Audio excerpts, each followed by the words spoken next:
I finally had a chance to catch up with Donna Woolam behind this massive pile of paperwork and everything else. What in the world do you do here at the Big E, Donna? Okay.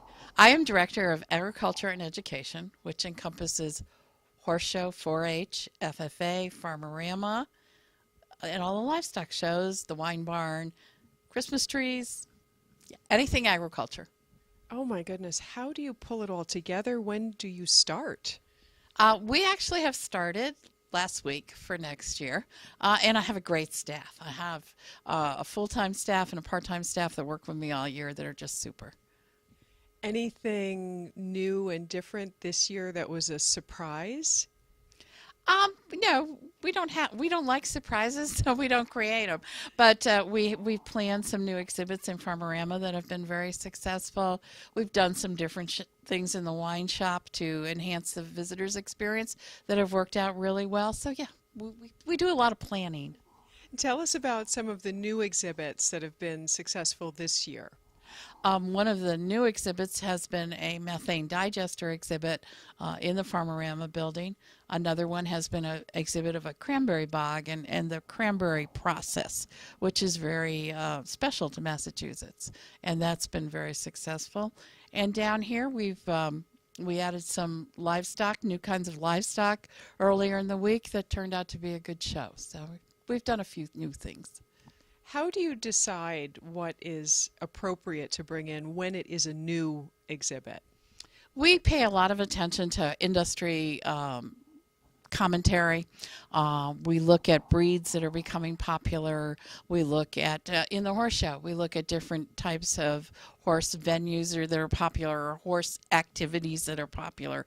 We look at that. We look at what is hitting the local public right now. Right now, knowing where your food comes from is very important to people. So we're hitting on that in the Farmerama building this year.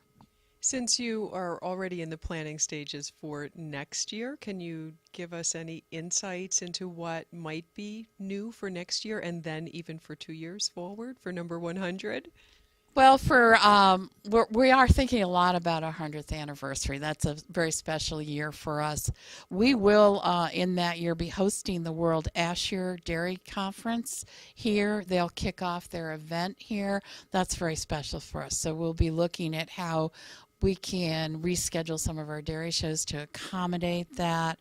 We just have a lot going on. Next year, IAFE, which is our International Fairs group that we're all members of, will be hosting their annual summit here at the Big E, so we'll be doing that for 2015.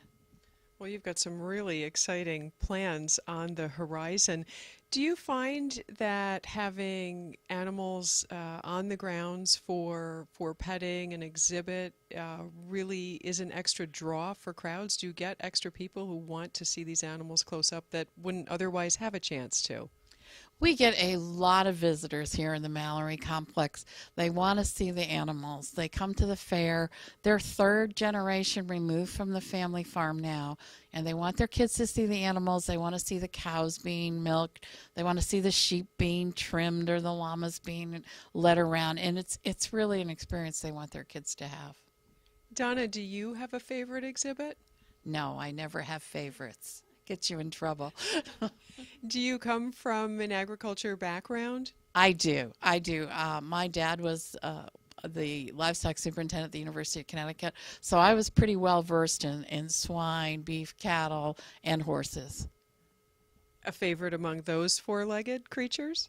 No, I never pick favorites, I told you. It gets you in trouble. I can't get this woman to speak. Well, Donna, we really, really appreciate your time in these last 2 days of the Big E. Anything you could really recommend people to make sure that they see this year?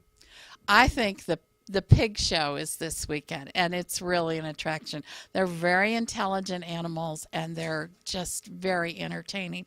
So come down to Mallory any Saturday and Sunday afternoon and check out the pigs. They're kind of cute. And one last question. In all of your years at the Big E, your most memorable Big E moment? Wow, that's really hard because there's been a lot of them.